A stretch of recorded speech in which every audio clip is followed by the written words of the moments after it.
Voilà, me voilà de retour pour ces petits échanges, voilà, petites vidéos très spontanées, pas réfléchies, pas organisées.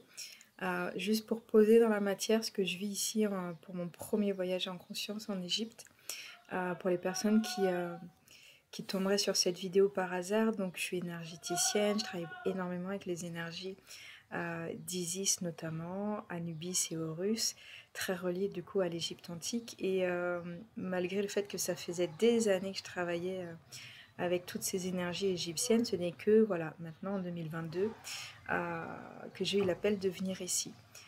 C'est forcément une expérience extrêmement dense, puisque les lieux énergétiques sont vraiment assez fous. Euh, voilà, j'ai eu un peu de fatigue accumulée et peut-être trop d'énergie qui ont bossé, que propose en parallèle un voyage stellaire. Le principe du voyage stellaire, c'est que quand je suis en déplacement sur les lieux énergétiques forts, je fais une vidéo dans laquelle je canalise l'énergie du lieu pour que les personnes qui regardent la vidéo puissent recevoir l'énergie du lieu en fait. Ce qui fait que les personnes qui font le voyage stellaire reçoivent des soins presque comme s'ils étaient sur place en fait.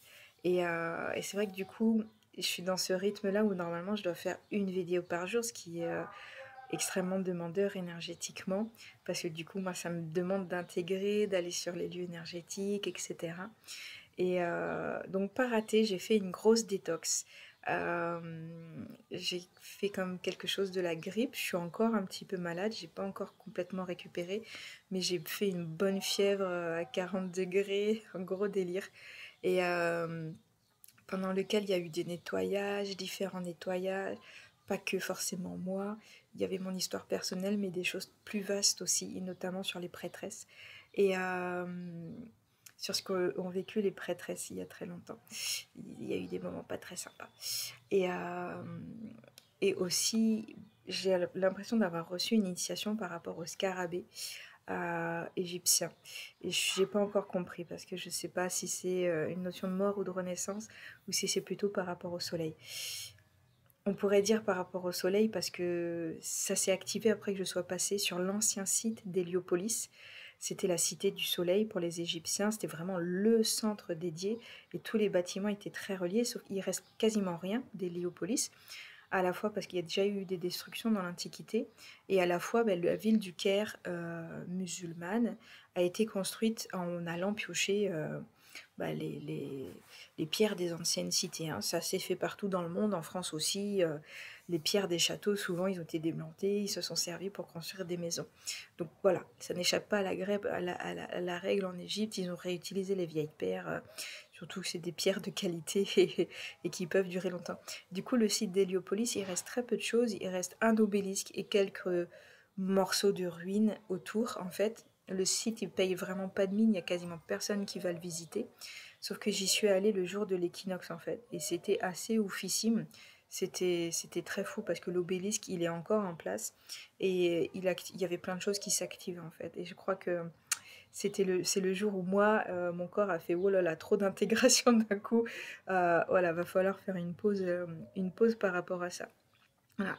C'est assez intéressant parce que moi, ça m'apprend à être, moi qui suis très indépendante parce que je me suis construite sans soutien, sans famille, donc j'ai appris à être comme ça par la force des choses. C'était pas forcément un choix. Là, je me retrouve en étant dans un pays étranger en totale dépendance. Et là, Dieu merci, je suis en coloc, donc voilà, ma coloc assure à fond. Et on habite dans un immeuble familial, ce qui est le cas en Égypte régulièrement. Les gens habitent tous dans la même famille. Et là, du coup, c'est pareil. La maman de la famille m'a emmené une soupe égyptienne, un bouillon pour que je récupère. Le gars qui gère et qui parle anglais, il a fait les courses pour moi. Voilà, j'apprends à pouvoir vraiment lâcher prise, recevoir, lâcher prise aussi sur le boulot parce que j'ai du boulot tous les jours. Et voilà, donc c'est une expérience assez intéressante. D'un point de vue spirituel, énergétique, je sais que j'ai pas encore tout compris euh, de ce qui se passe. J'ai dû faire demander des soins aussi. Voilà, parce que je sentais que j'avais besoin de soutien au niveau énergétique. Et voilà, ça se précise beaucoup sur cette notion de communauté de sœurs de vivre sous le même toit. Je pense que quand j'organiserai des séjours en Égypte, ça va être statique, pas comme tout le monde fait, d'aller visiter tous les sites en Égypte, parce que pour moi, c'est trop dense énergétiquement. Il y a trop de choses. Ne serait-ce que de passer, genre, ne serait-ce que 20 minutes, par exemple, dans la pyramide de Khéops, dans la chambre du roi. Déjà, ça reconfigure tout l'être. C'est vraiment assez impressionnant. Et je pense que moi, la manière dont j'aime voyager, c'est pas les tours opérateurs, c'est pas des choses organisées. J'aime pas ça parce qu'on passe à côté de la culture du pays. Et moi, ce qui m'intéresse aussi en Égypte, c'est pas de visiter que les anciens bâtiments et que les trucs énergétiques, c'est de comprendre aussi comment les Égyptiens ils vivent par rapport à ça, de voir comment est la culture égyptienne au jour d'aujourd'hui, même si je sais que, voilà, là, ça fait 13 jours que j'y suis, c'est du survolage, mais de par être dans des circuits touristiques où l'argent généralement ne va que à certaines personnes, ou à des grands groupes internationaux, ou en Égypte que à certaines personnes qui gagnent énormément d'argent. Moi, je suis assez choquée parce que parfois, pour privatiser, par exemple, la pyramide, ils demandent des tarifs mais exorbitants. Par exemple, sur des groupes de 20 personnes, ils vont demander 150 euros par personne. Donc la personne qui empoche l'argent, je ne sais pas encore qui c'est, mais se fait vraiment des couilles en or, quoi. Je trouve que c'est abusé. Et juste ce contraste avec... il y a des Égyptiens riches, mais il y a des Égyptiens pauvres. Ce contraste social, moi, c'est des valeurs qui me portent. Je trouve ça un petit peu bizarre. Donc voilà, c'est des choses que j'observe. Et dans tous les cas, je pense qu'on va organiser début mai un séjour, mais au Caire. Ça va être statique autour du Caire.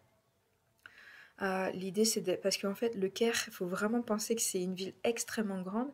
À la fois, il y a le côté où il y avait les pyramides, mais dans la ville du Caire, qui est maintenant islamique, il y avait des temples aussi de ce côté-là. Ils sont plus là. Mais moi, à chaque fois que j'y vais, je les sens énergétiquement, en fait, quelque part. Je trouve qu'il n'y a pas forcément besoin que le bâtiment soit là pour vivre énergétiquement les choses. Il y a une couche et une succession, parce que par exemple, dans le quartier copte où je suis passée, je sentais très bien les temples romains énergétiquement, parce que je suis allée à Rome, je sais reconnaître la vibration de certains espaces. Pour les temples égyptiens, je ne suis pas encore assez rodée pour les sentir, mais très clairement, voilà, il y a des choses extraordinaires énergétiquement dans la ville du Caire, ce qui est la vieille ville du Caire, donc du côté à droite ou est du Nil en fait. Et voilà, et en fait, moi là, ça fait 13 jours que je suis là. Je vais passer un bon mois du coup dans la ville du Caire, le temps d'explorer un petit peu tout. Et je sais que ça va pas être forcément assez parce qu'il y a plein d'endroits. Il y a des pyramides qui sont pas connues du tout, où personne ne va aussi. Euh, c'est dans les plans d'y aller pour le voyage stellaire, pour faire les transmissions du côté de ces pyramides-là. Les musées égyptiens aussi, parce que les musées égyptiens, s'ils sont pas sur des lieux énergétiques, ils ont des pièces énergétiques juste complètement folles. Moi, j'avais eu ça quand j'étais passée à Mexico, de Mexico City, la capitale. Il y a un des plus grands musées du monde, qui est le musée anthropologique de Mexico, qui est un bâtiment immense, un peu dans l'idée de construction un peu communiste, ces gros bâtiments comme ça, avec des salles immenses. Et du coup, à Mexico, dans ce musée, il y a des pièces entières de temples qui ont été posées là. Et je sais que j'ai vécu des choses pas du tout normales dans cet endroit-là, parce qu'il y a des portails, en fait, il y a plein de portails dimensionnels ou multidimensionnels dans le musée.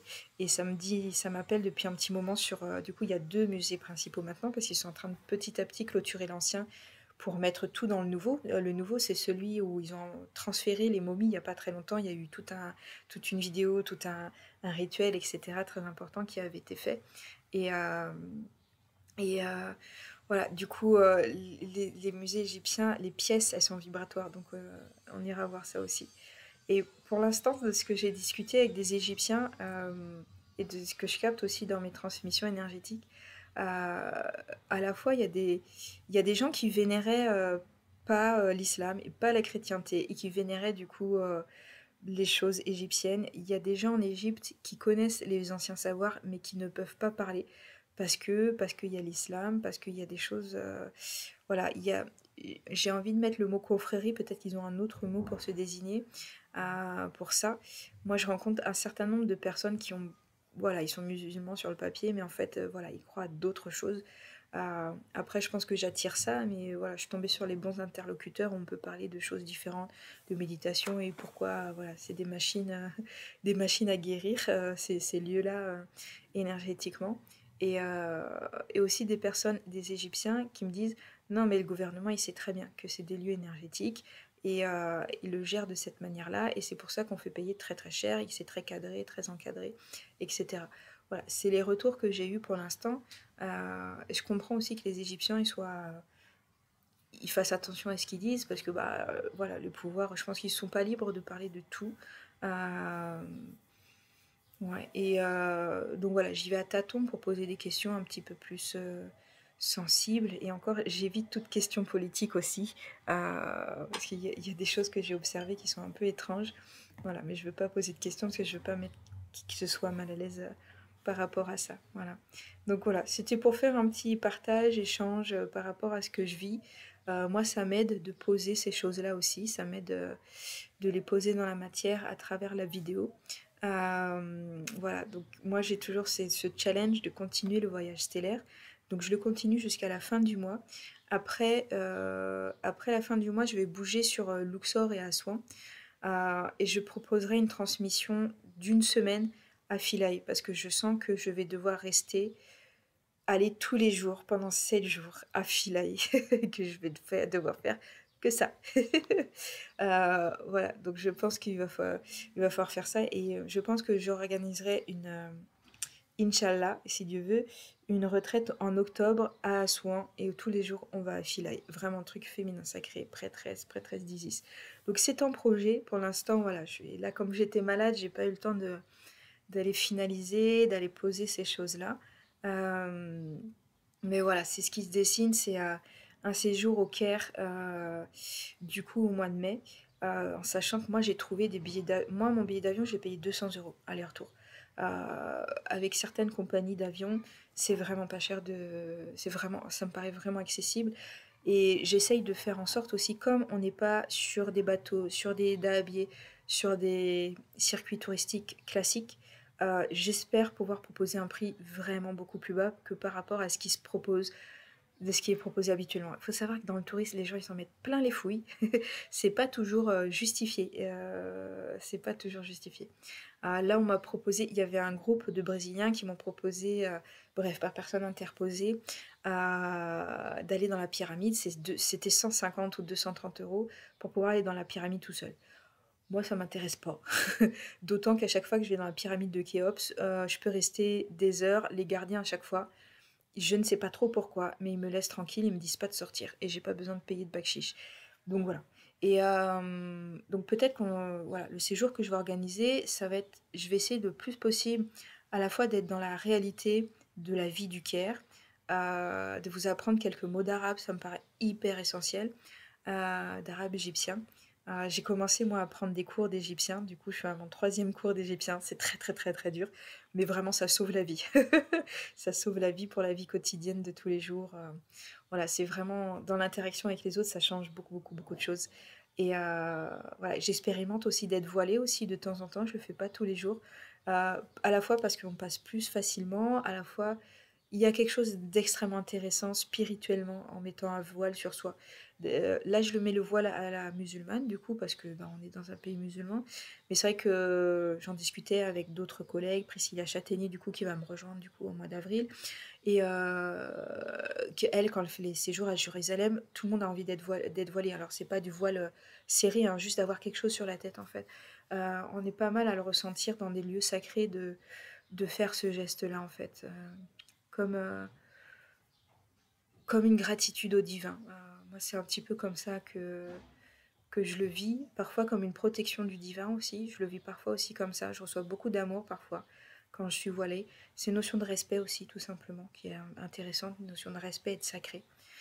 Voilà, je suis un petit peu longue aujourd'hui pour cette vidéo et ça faisait longtemps que j'en avais pas une, visiblement. Voilà, il y avait pas mal de choses à dire, à poser.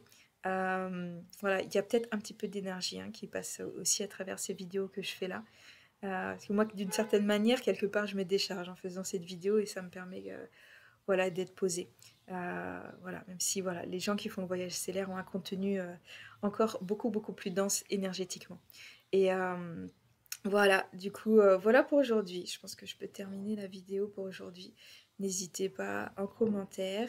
Je vous embrasse.